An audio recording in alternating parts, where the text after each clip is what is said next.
My strange hiking encounter. Last year, I was hiking in Shenandoah, Virginia. It was a planned 2-day hiking trip with two of my friends and I. Late into the first day, one of my friends grew ill and decided to turn back. The second friend joined him, just in case it got worse. They told me to go on, and seeing as I had been looking forward to the trip, I did. As evening approached, I came upon a clearing in the forest. On a table, surrounded by tools and several cans of spray paint, was an elaborate dollhouse. It was large, perhaps 3 feet tall. Its walls and windows were open, as if it had just been built and was drying. The lingering smell of spray paint still hung in the air around it. On the back of the house, a photo had been affixed. It was a family picture, old, perhaps taken in the 80s. Everyone in the picture looked very uncomfortable, like they didn't want to be taking the picture or being forced to. Not scared, just very uncomfortable. I left it and continued on so that I might make it to my planned campsite by nightfall. The wind had picked up considerably. In the distance, I heard a branch give way and fall, crashing to the forest floor, startling me. I found my campsite, but was a bit unnerved by the dollhouse in the middle of nowhere. I realized I didn't want to camp out in the open, where whomever was working on it might stumble upon me. I had one of those one-person tents that stand just tall enough for a person to lay down in. I set it up between a thick area bush and some tall rocks. I was glad for this, because not only was I now hidden, but the rocks effectively blocked the heavy winds. The winds had turned cold as the frigid air tumbled down from the mountains at night. The sound of the wind churning in the forest was relaxing, and I think I fell asleep right away. Have you ever been awoken by a loud sound, and then you're unsure exactly what it was, but some remnant of it echoes in your mind for a moment after waking? That's what happened to me sometime later, in the pitch dark. I had this sensation that someone was near. I listened intently, trying to hear over the wind. I heard a man's voice somewhere in the distance, harsh, rapid, then becoming softer. He was too far away for me to discern what he was saying, but close enough that I could hear inflection and cadence. It sounded like a crazy person scolding himself. Then, his voice became softer, answering. As I listened to his voice, it grew louder and louder, until I could hear his clumsy footfalls crashing towards me.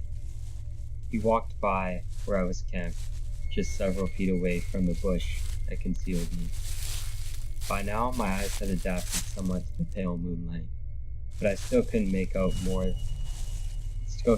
anything more than a large, massive shape. He was probably about 6'6", heavily built. He was carrying something long beneath his arm. A rolled up tent, I guessed?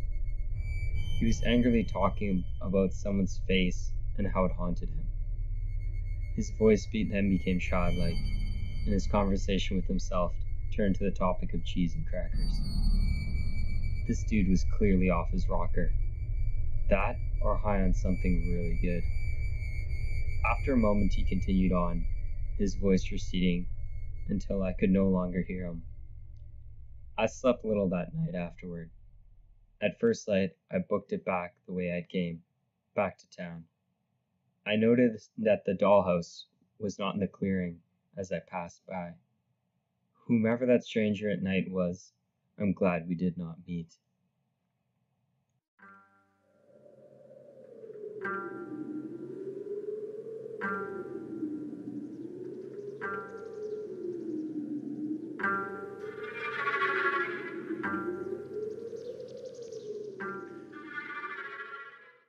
Old Man in the Woods.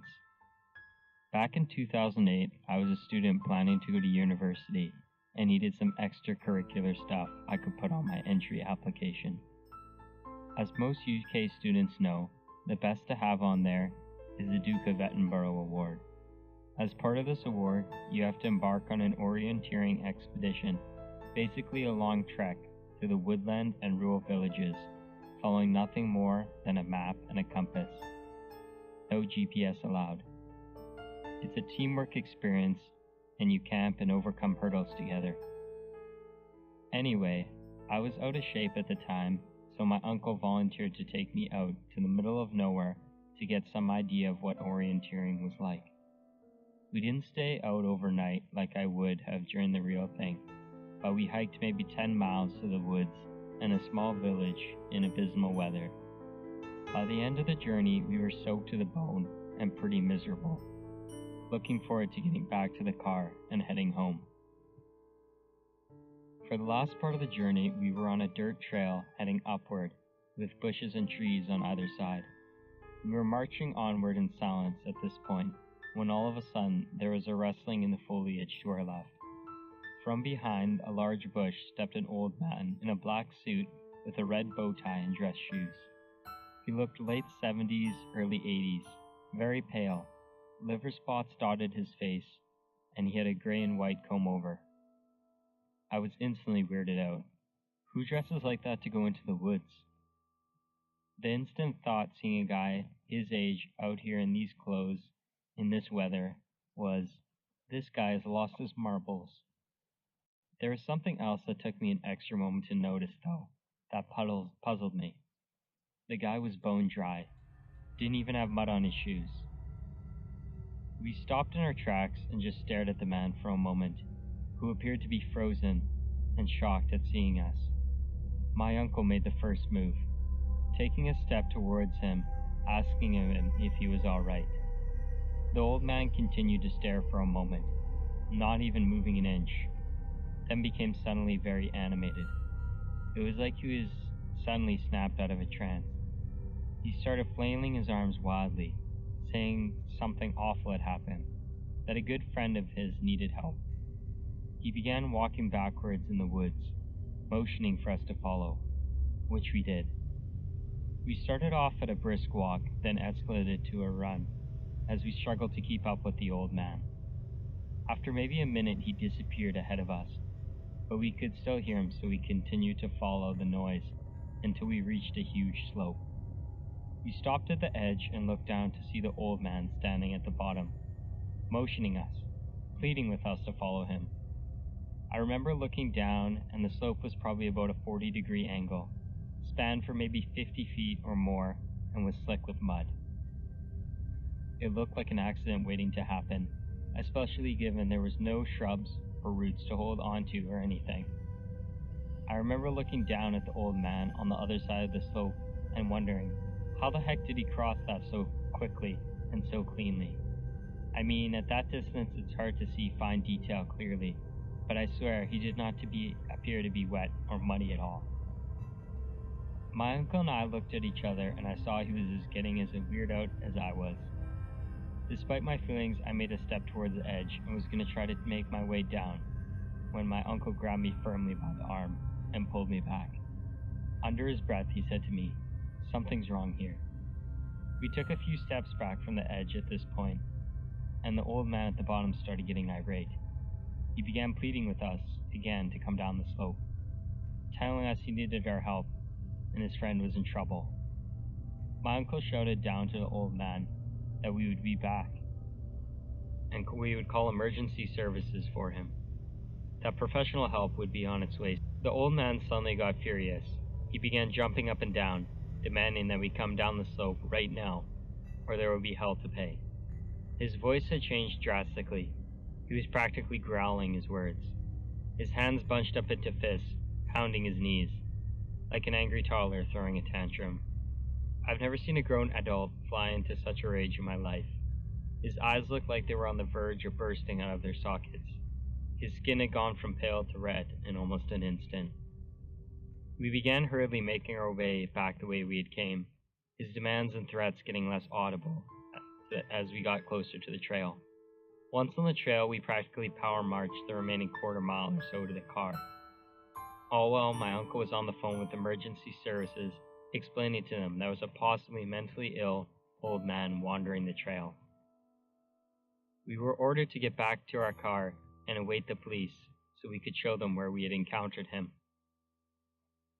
About an hour later, we met 4 officers, 2 of whom had dogs with them, and packs of supplies like first aid and emergency blankets. We led them to the exact spot, then pointed the 2 officers with the dogs in the direction he led us through the bushes. This search lasted all weekend, but there was no trace of the old man. Officers said the only trail they could pick up had been mine and my uncle's. They didn't find any footprints or anything belonging to the old man we encountered. One of my weirdest experiences to date.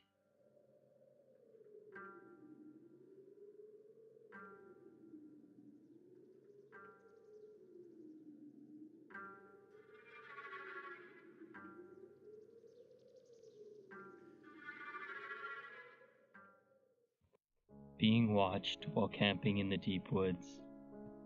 I live in the foothills of the Appalachian Mountains in northeast Georgia.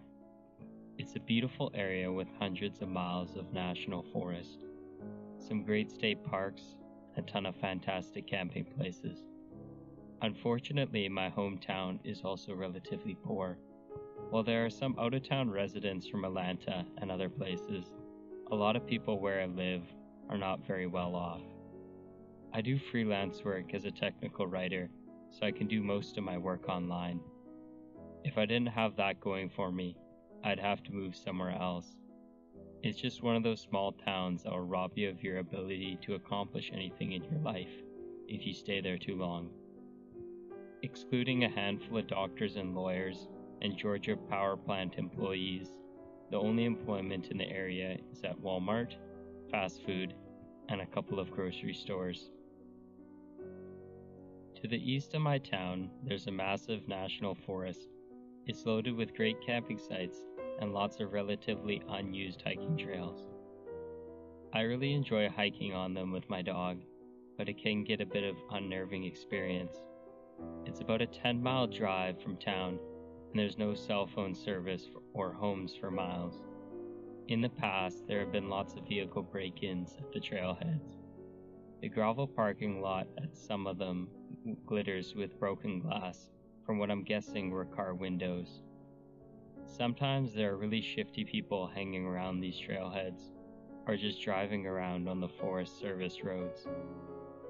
These are really rough roads, and you'll see these beat up $500 cars just barreling along roads meant for a 4x4. Some of the people you see in the cars look like the guy that got crushed by the ATM in Breaking Bad. All this being said, it's still a great place to go camp. However, you just need to be careful. A few years ago, 2 of my friends and I decided to go play paintball in the National Forest. Probably illegal, I know. We decided to turn the paintball expedition into a camping trip so we could play the next morning too. After a pretty uneventful day of shooting paintballs at each other, we drive a couple of miles to one of the more popular camping spots. Unfortunately, a church group or something had taken up all the spots in the area. This was really the only camping spot that we were familiar with, and it was pretty late. We decided to keep on looking, so we drive for about an hour further into the woods. By this time it's getting pretty dark and we're getting a bit worried about finding a spot. We all have GPS on our smartphones, but none of us had any service. We turn off onto an unfamiliar road that isn't in very good shape. In fact, it looks like Forest Service rangers used a backhoe to block off the road with a mound of dirt. A broken metal barrier lay in the woods nearby. That said, it looked like a 4x4 vehicle had been going over the mound, so it was pretty worn down.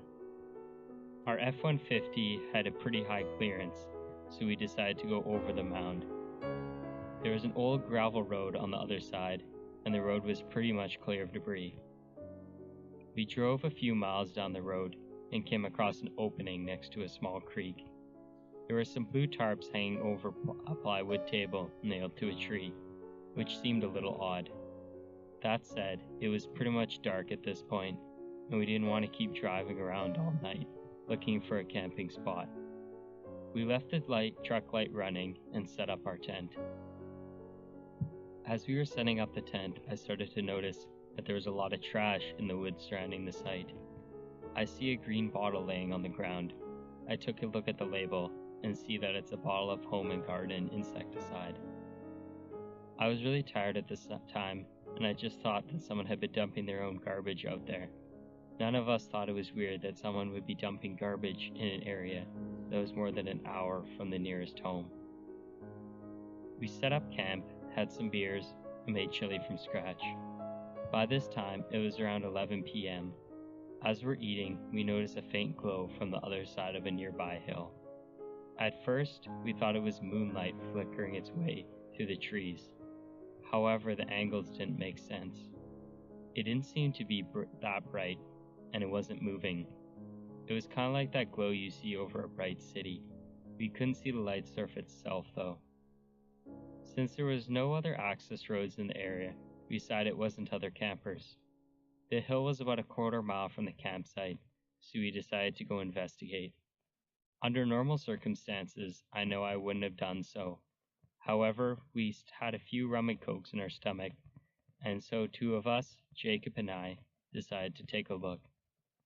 My other friend, Isaac, decides to stay behind and pop some popcorn over the fire. We start walking towards the light source, and the situation gets even stranger. All the trees in the area have their bark knocked off in a circle around their trunks. We thought it could have been the work of a beaver that lived in the creek, but it seemed very strange for a beaver to go around and knock the bark off on these trees all at the same level. Jacob and I started talking about the ghost beaver in pretty loud voices, probably due to our drunkenness. As we're almost at the top of the hill, Jacob tripped and yelled, "Oh shit!" A few seconds after he yelled, the light, whatever it was, went out. We looked at each other and decided that maybe we didn't need to see the light after all. We walked back in silence and kept looking back every few seconds. We decided to turn off our flashlight and just use the moonlight to get back to the campsite. When we were a couple hundred feet from the campsite, I can see my friend Isaac walking around the site. He was wearing a hooded coat that I hadn't seen him wearing before. For some reason, he was carrying his paintball gun around in his hand. That seemed a little odd. The fire had started to die down, so we couldn't see our campsite very well. At this point, we'd probably gone for more than an hour. From the distance, it looked like Isaac was looking for something. He kept walking around the site and was peering into the tent. When we were almost back at the site, we saw Isaac walk up the road where we had came in. We figured that he was going to use the bathroom and didn't want to wander through the woods like us. When we got back, we sat next to the fire and waited for Isaac to come back. All of a sudden, we see him lurch out of the tent. He stumbles a few feet and vomits. After he left, he said he had a few rum and cokes. We asked him why he kept wandering around the campsite with the paintball gun, and he gets a strange look in his face. "They're locked up in the cab of the truck. Did you unlock it?" We go and check the truck, enter the door code, and see all our paintball equipment just left like it was before. The key to the truck was hidden in a magnetic fob underneath. I get a sinking feeling in the pit of my stomach. "Isaac, what were you doing after we left?" I asked. I was watching a movie on my phone, then I fell asleep, I guess." "But you were walking around with your paintball gun, right? Did you change jackets?" Isaac said he'd been in the tent since we left, and that he'd been wearing the same unhooded fleece all night. Someone had been walking around our campsite, and it wasn't Isaac. At this point, all of us were way too drunk to drive, but we decided to go ahead and pack up and go back to my house for the night. We didn't bother packing up the tent, we just folded it down with the sleeping bags and everything in it. We jumped in the F-150 and I started to drive out.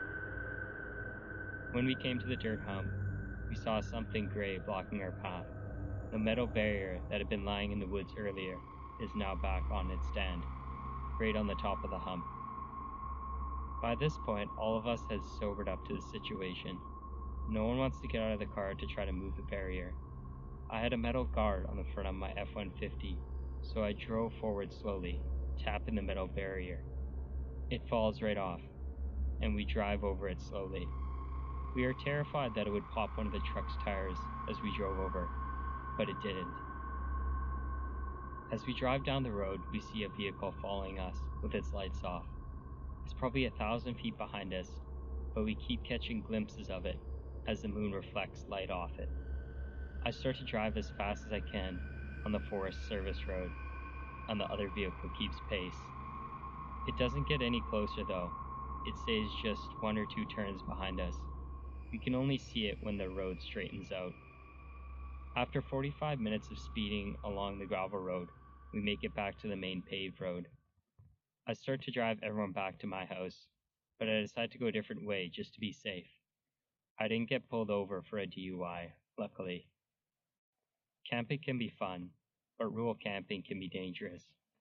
I've driven past that metal barrier since that time, but it's always been in place. I would never go back down that road again though.